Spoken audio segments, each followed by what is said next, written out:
সেটা হচ্ছে লেন্সের ইকুয়েশন পড়তে হবে। লেন্সের ক্ষেত্রে ম্যাগনিফিকেশন পড়তে হবে।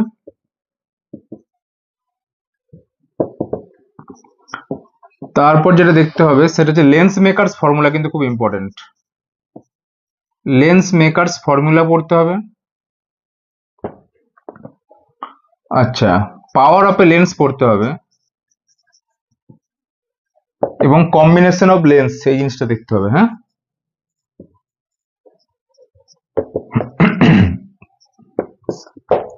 লেন্স থেকে এই জিনিসগুলো পড়লেই মোটামুটি হবে।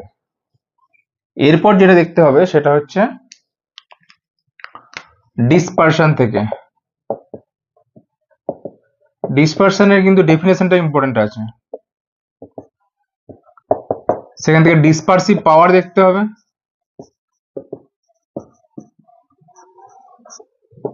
আর অ্যাঙ্গুলার ডিসপারশনটা দেখে নিতে হবে। তাহলে ডিসপারশন থেকে এই মেন টপিকগুলো দেখলেই আমাদের হবে।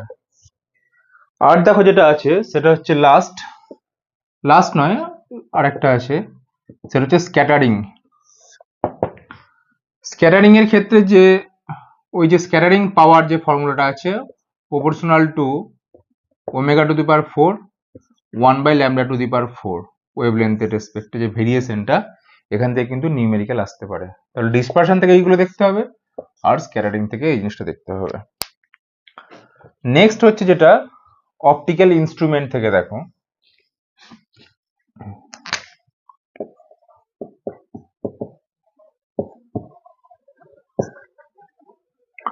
অপটিক্যাল ইনস্ট্রুমেন্ট থেকে যে মেন টপিকগুলো দেখতে হবে সেটা হচ্ছে বেসিক্যালি অ্যাঙ্গুলার ম্যাগনিফিকেশনটা পড়তে হবে।